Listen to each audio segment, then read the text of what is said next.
جیسے وہ کہتے ہیں کہ جو 60s کا پاکستان تھا، 70s کا پاکستان تھا، اس طرح کا مطلب بہت درخت جنگلات کے حوالے سے، لیکن مطلب دوسری طرف ہماری آبادی بھی بہت تیزی سے بڑھ رہی ہے اور اس کو کنٹرول کرنے کے لیے ابھی تک کوئی جامع منصوبہ بندی نہیں آئی ہے. ظاہر ہے جب آبادی بڑھتی ہے پھر ہاؤسنگ کے سیکٹر کا جو ہے نا وہ پھیلاؤ پڑتا ہے. ہاؤسنگ کے لیے پھر یقیناً پھر زمین بھی ضرورت ہے اور درخت کاٹے جاتے ہیں. تو اس کا بھی کچھ ساتھ ساتھ جو ہے نا متبادل کے طور پر کوئی انتظام کیا جائے، جیسے میرا گھر اسکیم ہے اور بہت ساری نیا پاکستان، بلکہ ہائی رائز بلڈنگ کی وہ بات کرتے ہیں، وہ بھی ہونا چاہیے. پھر یہ کچی آبادیوں کے اسلام آباد میں بھی پرائم منسٹر نے ایک منصوبہ دیا تھا کہ کچی آبادیوں کے جو ارد گرد جو نالے ہیں جن پر کچی آبادیاں بنی ہیں ان کے ارد گرد کچھ چائنیز سے وہ ٹیکنالوجی منگوا رہے تھے کہ وہ 4 فلور 5 فلور کی وہاں بلڈنگ بنائی جائے. وہاں لوگوں کی ایک تو سہولیات ان کی رہائش کی اچھی ہو جائیں گی، بہتر سہولیات ہو جائیں گی. دوسرا وہ جو ہے نا جو ایک مطلب نالوں کے اوپر قبضہ اور اس طرح کی جو صورتحال ہے وہ ختم ہو جائے گی اور ایک ڈسپلن میں چیزیں آ جائیں گی. اس سے یہ ہے کہ شجرکاری مہم، درخت لگانے والی مہم جو ہے وہ اس کو اور مطلب زیادہ سے زیادہ ملے گی، جگہ ملے گی. اچھا، اس میں ظاہر ہے گزشتہ روز UN کی ایک رپورٹ بھی آئی ہے اور انہوں نے بڑی خطرناک صورتحال سے آگاہ کیا. انہوں نے یہ ذکر کیا کہ 2030 تک دنیا کا درجہ حرارت جو ہے وہ 1.5 ڈگری تک بڑھ جائے گا. 1.5 ڈگری بڑھنے کا مطلب یہ ہے کہ درجہ حرارت میں ایک شدید اضافہ جو ہے وہ آنے والا ہے. یہ ان کا ایک ظاہر ہے ریسرچ کے بعد ایک سروے جو ہے وہ سامنے آیا. اچھا، پھر اس کے ساتھ ساتھ اس وقت جب ہم یہ بات کر رہے ہیں تو وزیر اعظم بلوچستان میں لسبیلا میں وہ بات کر رہے ہیں. پھر سمندر کے اندر بھی کچھ درختوں کے حوالے سے انہوں نے آج ذکر کیا کہ وہ ہمارے پاس خدا کی طرف سے ایک نعمت ہے، وہ موجود ہے. تو سیاحت کا شعبہ بھی ترقی کر سکتا ہے اور سیاحت کا شعبہ ہماری معیشت میں بڑا اہم کردار ادا کر سکتا ہے. دیکھیں، میں آپ کو عرض کروں، یہ جو آلودگی ہے نا، یہ آلودگی بھی ہمارے ماحول کو بہت خراب کر رہی ہے. اور زیادہ آلودگی جو ہے یہ جو ہم گاڑیاں چلاتے ہیں، جو پیٹرول ضائع ہوتا ہے، ڈیزل ضائع ہوتا ہے اور اس قسم کی اور جو مختلف انڈسٹری ہے، ہمارے ہاں اس طرح کی انڈسٹری نہیں ہے. مطلب جیسے امریکہ میں یا باقی دنیا میں ہے، چائنا میں ہے، اس طرح کی یہاں نہیں ہے، لیکن اس کے باوجود اثرات تو پڑتے ہیں نا جی. تو ان کو روکنے کے لیے بھی کوئی اقدامات ہونے چاہیے. ایک بات تو تھی. دوسری جو آپ نے کی صحت کے حوالے سے، یقیناً وہ اگر صورتحال بہتر ہوگی، نہ صرف آپ کو پتہ ہے کہ ہمارے لوگ جو ہیں وہ ادھر گلگت بلتستان اور مطلب سوات اور وہ بہت جاتے ہیں، سارے کا سارا جنوبی پنجاب سرائکی وسیب جو ہے وہ گرمیوں میں آیا ہوا ہوتا ہے. تو میں سمجھتا ہوں یہ پرائم منسٹر عمران خان کی ایک اچھی کوشش ہے اور اس کو کامیاب ہونا چاہیے. تمام سیکٹرز کو جو سیاحت کے شعبے میں شامل کیا جائے، یہ ایک اچھی کوشش ہے. اس حوالے سے مزید بھی ذکر کریں گے اور وزیر داخلہ شیخ رشید نے گفتگو کی ہے، بلاول بھٹو زرداری نے بات کی ہے. ذکر کریں گے. ایک بریک کے بعد ہمارے ساتھ رہیے گا.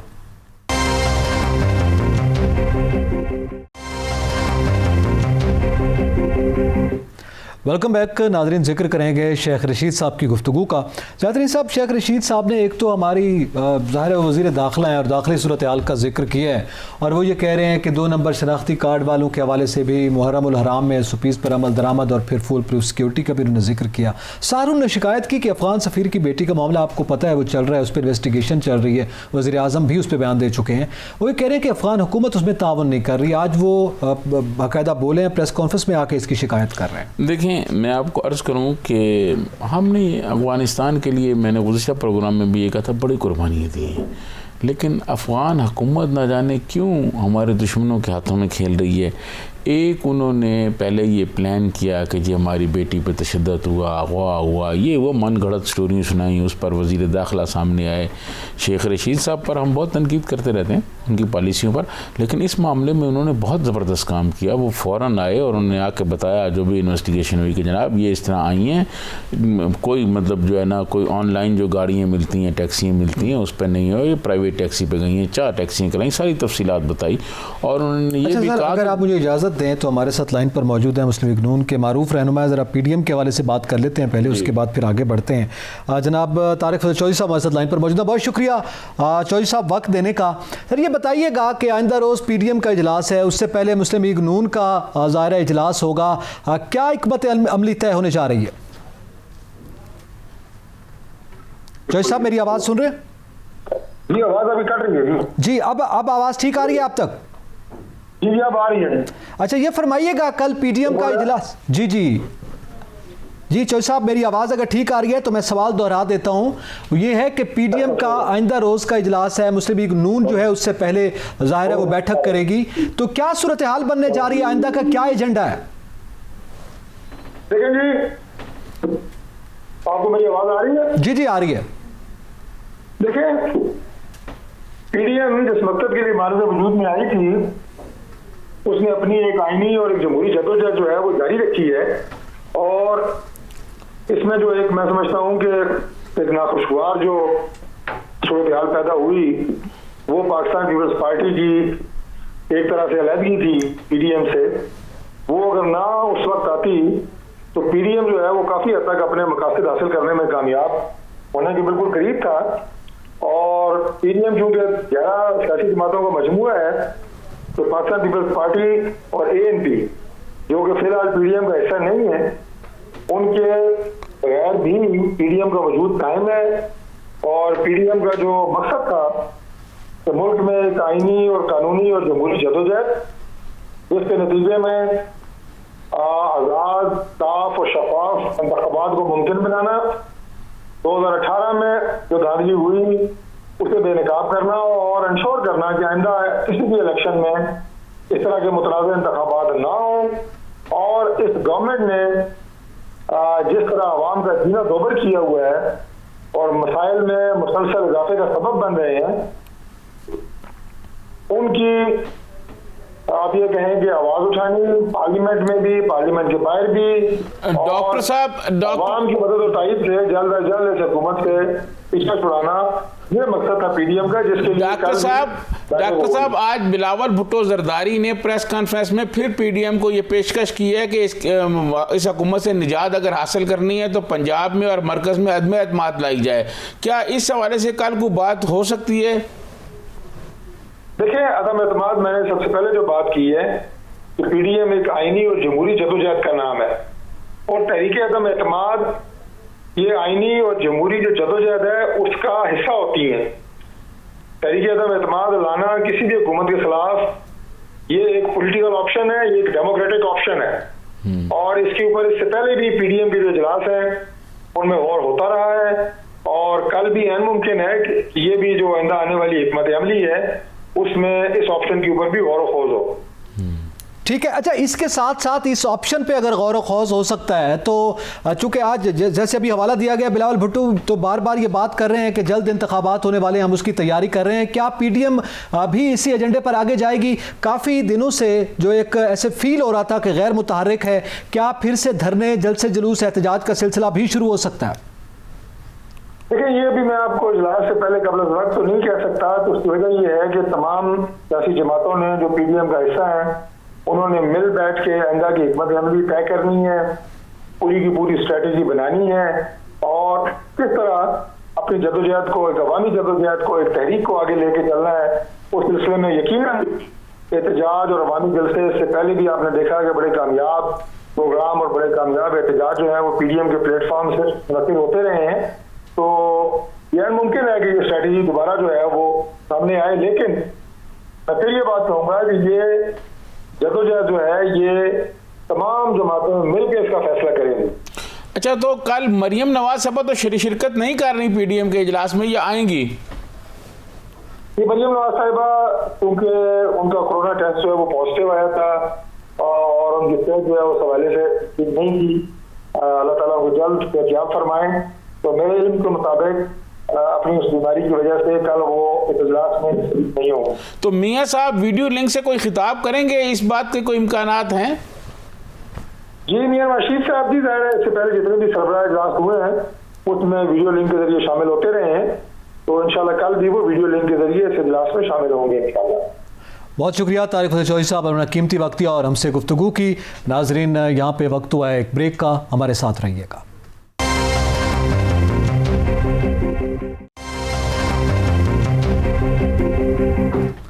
Welcome back. ناظرین ذرا ذکر کریں گے شیخ رشید صاحب کا، ہم ذکر کر رہے تھے وہ بات رہ گئی. سجاد ترین صاحب شیخ رشید صاحب کی ہم بات کر رہے تھے. ایک تو ظاہر ہے وہ افغان سفیر کی بیٹی کا معاملہ تھا جس پہ وہ عدم تعاون کی انہوں نے شکایت کی ہے، اور ظاہر ہے پاکستان اس حوالے سے پوری کوشش کر رہا ہے، تمام انفارمیشن ان کے ساتھ شیئر کر رہے ہیں، مگر ابھی تک نہیں. ساتھ ساتھ انہوں نے یہ بھی کہا کہ مقبوضہ کشمیر کی جو صورتحال ہے اس پہ بھی تبصرہ کیا، اور پھر انڈین پروپیگنڈا جو عالمی سطح پر کیا جا رہا ہے اس کو بھی انہوں نے مسترد کرنے کی بات کی ہے. تو آج انہوں نے یہ انکشاف کیا ہے یا اس کو ہم کہہ سکتے ہیں کہ انہوں نے دوبارہ اس بات کو دہرایا کہ یہ سب پلان کا حصہ ہے جو انڈیا کی جانب سے اچھالی جا رہی ہے باتیں؟ دیکھیں میں آپ کو عرض کروں کہ انڈیا ہمارا دشمن ہے، اس میں تو کوئی دو رائے نہیں ہے نا، اور دشمن ہمیشہ اس طاق میں بیٹھا رہتا ہے کہ کوئی نہ کوئی وہ نقصان پہنچائے۔ آج کل آپ کو پتہ ہے میڈیا وار ہے اور وہ پھر شروع ہو جاتا ہے، بین الاقوامی دنیا میں ان کے لوگ بیٹھے ہوئے ہیں، ان کی لابی بہت مضبوط ہے، انٹرنیشنل میڈیا میں ان کے لوگ بیٹھے ہوئے ہیں، انڈینز بیٹھے ہوئے ہیں، اور وہ پھر شروع ہو جاتے ہیں۔ میں یہ سمجھتا ہوں کہ پاکستان کے خلاف انڈیا کوئی موقع نہیں جانے دیتا، لیکن پاکستان جو ہے میں سمجھتا ہوں شیخ رشید صاحب نے اس میں جو افغان امبیسڈر کی بیٹی کا واقعہ ہے اس پر بہت زبردست انہوں نے پاکستان کی وکالت کی اور بہت زبردست کام کیا۔ انہوں نے یہ بتایا کہ بھئی یہ ساری چیزیں ہیں، ان کی ٹیم بھی آئی، انہوں نے کہا ایک سٹیپ شیئر کیا جا رہا ہے۔ میں یہ سمجھتا ہوں کہ افغان حکومت نے اور افغانستان کے جو میرے خیال میں اس وقت جو ارباب اختیار ہیں وہ انڈیا کے کئی اشاروں پہ کھیل رہے ہیں، یا انڈین لابی جو ہے وہ اس کے کہیں ارد گرد میں پھنسے ہوئے ہیں، جو ان کو وہ کہتے ہیں وہ شروع ہو جاتے ہیں۔ تو میں یہ سمجھتا ہوں اس کا ہمیں مقابلہ کرنا پڑے گا، ہمیں جواب دینا پڑے گا، اور شیخ رشید صاحب بہت ٹھیک ٹھاک انڈیا کو جواب دیتے ہیں، یہ بات ان کی ٹھیک ہے۔ باقی وہ اپوزیشن کے ساتھ بھی لگے رہتے ہیں جو مطلب بہت ساری غیر ضروری باتیں بھی کر دیتے ہیں، لیکن انڈیا کو جواب دیتے ہیں وہ بالکل ٹھیک ہے، اور انڈیا کو جواب میں کہتا ہوں اپوزیشن کو بھی دینی چاہیے۔ دیکھیں ہم جو ہے کشمیر کے معاملے پر ہم انڈیا کے حوالے سے ہماری جو پالیسی ہے، چاہے اپوزیشن میں جتنا مرضی حکومت اپوزیشن میں اختلاف ہو، لیکن ان کچھ ایشوز ایسے ہیں کہ جن پر ہم اکٹھے ہیں، پوری قوم انٹرسٹ کے معاملات پر۔ تو میں سمجھتا ہوں کہ یہ جو ہے ہم پوری قوم جو ہے انڈیا کے خلاف اپوزیشن کو بھی جواب دینا چاہیے، بلاول صاحب کو بھی دینا چاہیے، میاں نواز شریف کو بھی دینا چاہیے، شہباز شریف صاحب کو بھی، مریم صاحبہ کو بھی، تو یہ سب کو جواب دینا چاہیے، کیونکہ انڈیا ہمارا دشمن ہے، اور دشمن کا چہرہ بے نقاب کرنا یہ تمام پولیٹیکل لیڈرشپ جو ہے ان کی ڈیوٹی ہے۔ ٹھیک ہے، اچھا اس کے ساتھ ساتھ محرم الحرام کے حوالے سے انہوں نے کہا کہ فول پروف سیکیورٹی بھی دیں گے، اور پھر انہوں نے ظاہر ریکویسٹ بھی کی کہ ہر پاکستانی ہر مسلمان جو ہے وہ اپنی ذمہ داری کا ثبوت دے، اور موجودہ صورتحال میں وزارت داخلہ کے اقدامات جو محرم الحرام کا آغاز ہو چکا ہے، اس حوالے سے آپ کیا سمجھتے ہیں کہ اس بار خاصے اقدامات بھی کیے گئے ہمیشہ کی طرح، اور اس پہ آج وزیر داخلہ نے بیان بھی دیا ہے، گفتگو بھی کی ہے؟ اچھا پچھلے دنوں میری وزارت داخلہ کے بڑے اہم لوگوں سے بات ہو رہی تھی، تو انہوں نے مجھے یہ بھی کہا کہ اس دفعہ محرم کے جتنے جلوس ہیں یا مجالس جو ہوں گی ان کے لیے بہت خصوصی انتظامات کیے گئے ہیں سیکورٹی کے۔ اس کی بنیادی وجہ یہ ہے، وزارت داخلہ کے بہت ذمہ دار لوگ یہ بتاتے ہیں افغانستان کی جو صورتحال ہے اس صورتحال کو مد نظر رکھتے ہوئے پاکستان میں میرے خیال میں بہت بہتر سیکورٹی کے انتظامات کیے گئے ہیں تاکہ کسی قسم کا کوئی ناخوشگوار واقعہ پیش نہ آئے۔ میں یہ سمجھتا ہوں کہ ہماری سیکورٹی فورسز جو ہیں ان کو کریڈٹ جاتا ہے کہ وہ ہر محرم کے موقع پر، ہر یوم عاشور پر، پورے محرم کے دنوں میں وہ بہت الرٹ رہتے ہیں، تمام ادارے تعاون کرتے ہیں، اور تمام ادارے مل کر جو ہیں وہ ملک کی سیکورٹی کرتے ہیں، پاکستانیوں کی سیکورٹی کرتے ہیں۔ محرم سے پہلے کوئی دہشت گردوں کو بھی پکڑا گیا ہے، یہ پکڑا گیا، بالکل بالکل، یہ میں سمجھتا ہوں کہ ہر محرم سے پہلے اس قسم کی اطلاعات اور اس قسم کی خبریں آتی ہیں کہ کچھ دہشت گرد آئے اور وہ پکڑے گئے، کچھ کہیں مارے گئے، تو یہ میں سمجھتا ہوں ہمارے جو ادارے ہیں وہ بہت متحرک ہوتے ہیں اور ویسے بھی متحرک رہتے ہیں۔ اور آج کل کیونکہ افغانستان کی جو صورتحال بن رہی ہے اور وہاں جو افغان حکومت جو ہے وہ آئے روز خبریں آ رہی ہیں کہ کوئی نہ کوئی جو ہے صوبہ وہ طالبان اس پہ قبضہ کرتے جا رہے ہیں اور وہ کابل کے قریب بھی پہنچے ہوئے ہیں، تو ایسی صورتحال میں جو ہے نا اور زیادہ محتاط ہونا چاہیے، ہمیں اور زیادہ بہتر طریقے سے کرنا چاہیے تاکہ کوئی صورتحال ایسی نہ ہو جو ناخوشگوار ہو۔ تو اس کے حوالے سے میں سمجھتا ہوں بہت اچھا رول ہے یہ۔ اچھا ایک تو محرم الحرام کے حوالے سے ظاہر ہے یہ بات کی وزیر داخلہ نے بھی، اس کے ساتھ ساتھ NCOC کی بھی ہدایات سامنے آئی، اور NCOC نے ماسک، سینیٹائزرز، تھرمل اسکریننگ کی بات کریں، یعنی اوور آل انہوں نے کچھ ہدایات جاری کی ہیں کہ سماجی فاصلہ رکھیں گے۔ تو اس حوالے سے اس محرم الحرام میں ظاہر ہے عوامی ذمہ داری بھی ایک بڑی ہے، اور میرے خیال میں یہ یکم محرم کے جو مجالس کا سلسلہ تھا اس میں بڑے احسن انداز میں اس پر عمل درآمد دیکھنے میں آیا ہے۔ دیکھیں میں آپ کو عرض کروں، حکومت جو ہے نا وہ اعلانات کر سکتی ہے، وہ بتا سکتی ہے، پالیسی دے سکتی ہے، پھر اس کے بعد جو پوری ہماری قوم ہے اس قوم کو چاہیے ہوتا ہے پوری ملک میں ہر آدمی ایک ذمہ دار آدمی ہے اور اس کو چاہیے ہوتا ہے کہ وہ جو پالیسی دی گئی ہے اس پالیسی پر عمل درآمد کریں. تو میں سمجھتا ہوں کہ اکثر یہ دیکھا گیا ہے کہ جب محرم کے جلوس ہوں یا مجالس ہوں تو اس میں لوگ جو ہیں جو SOPs بتائے جاتے ہیں ان پر عمل درآمد کرتے ہیں. تو میں سمجھتا ہوں عمل درآمد کرنے سے کرونا جیسی جو صورتحال ہے اور جیسے مطلب کہا جا رہا ہے کہ مطلب دن بدن بڑھتے جا رہے ہیں, اس کی شرح میں اضافہ ہوتا جا رہا ہے مختلف شہروں میں, آپ نے دیکھا ہوگا. پھر آپ نے دیکھا ہوگا کہ سندھ میں لاک ڈاؤن کے حوالے سے بڑا وہ تنازع رہا, کچھ انہوں نے لاک ڈاؤن کی, ابھی کچھ نرمی بھی کی. ابھی بھی آپ کو پتہ ہے کہ بہت سارے جو ہے نا کاروباری مراکز, ہوٹلز, ان پر پابندیاں ہیں. تو ساتھ حکومت یہ بہت اچھا کام کر رہی ہے کہ جو ویکسین نہیں لگوائیں گے ان کا ٹرین کا ٹکٹ بند ہو جائے گا. اور جب کراچی میں یہ بات کہی کہ موبائل سمیں بھی بند ہو جائیں گی تو لوگ پھر گئے. تو میں سمجھتا ہوں ایسے اقدامات حکومت کو کرنی چاہیے جس سے عام آدمی جو جائے. دوسرا ایک اور بات میں یہ کہنا چاہتا ہوں نقی صاحب کہ حکومت جب کہتی ہے نا ویکسین لگوائیں یا سمیں بند کر دیں گے, ایسے کوئی اقدامات کریں گے جس سے عام آدمی جو ہے وہ پریشان ہو کر بھاگتا ہے, تو اس کے لیے ضروری ہے نقی صاحب کہ ایسے سینٹر تو ہیں ہی ہیں, لیکن میں سمجھتا ہوں گلی محلے میں بھی ایک کمپین چلانی چاہیے جیسے حکومت کر رہی ہے. بہت ساری جگہوں پہ ایسے ہو رہا ہے, گھر گھر جا کر جا رہا ہے. اب بھی ایسا کر رہے ہیں, لیکن اس میں اور زیادہ اضافہ ہونا چاہیے. مارکیٹوں میں جا رہے ہیں, لوگوں کو, تاجروں کو لگائے جا رہے ہیں اور لوگوں کو لگائے جا رہے ہیں. گھر گھر جا کے بھی ویکسین لگائی جا رہی ہے, لیکن اس میں زیادہ ٹیمیں ہونی چاہیے, زیادہ لوگ ہونے چاہیے.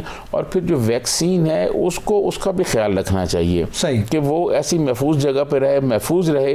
ایسا نہ ہو کہ اب گھر گھر تو ٹیم بھیج رہے ہیں لیکن ویکسین کو جو درجہ حرارت چاہیے کہ کتنی ٹھنڈک میں رکھنا ہے اس میں کمی نہ آ جائے, تاکہ وہ جو ویکسین لگے اس کا اثر بھی ہو, امپیکٹ ہو. ایسا نہ ہو کہ اس کا امپیکٹ ہی نہ ہو تو پھر کوئی فائدہ نہیں ہو. اچھا, اس میں سرٹیفکیٹس کا ایک بڑا اسکینڈل آیا تھا, بڑا معاملہ آیا تھا اور یہ شکایت آ رہی تھی کہ کچھ جعلی سرٹیفکیٹس کی بات ہے. تو اس میں بڑا اچھا ایک اقدام جو ہے وہ ابھی پیش رفت سامنے آئی ہے کہ اب جو ویکسین لگانے جائے گا اس کا تھم امپریشن بھی لیا جائے گا. تو میرے خیال میں یہ بھی ایک احسن قدم ہے. دیکھیں میں آپ کو بتاؤں کہ نقی صاحب یہ جو بات ہے ویکسین لگوانا, یہ پوری قوم کو ذمہ داری کا ثبوت دینا چاہیے. اور جب ذمہ داری کا ثبوت نہیں دے, کوئی شکایت آتی تو حکومت اس لیے پھر نئے جو ضابطے اور نئے قوانین اور نئے صورتحال پیدا کرتی کہ اب ایسا کرے.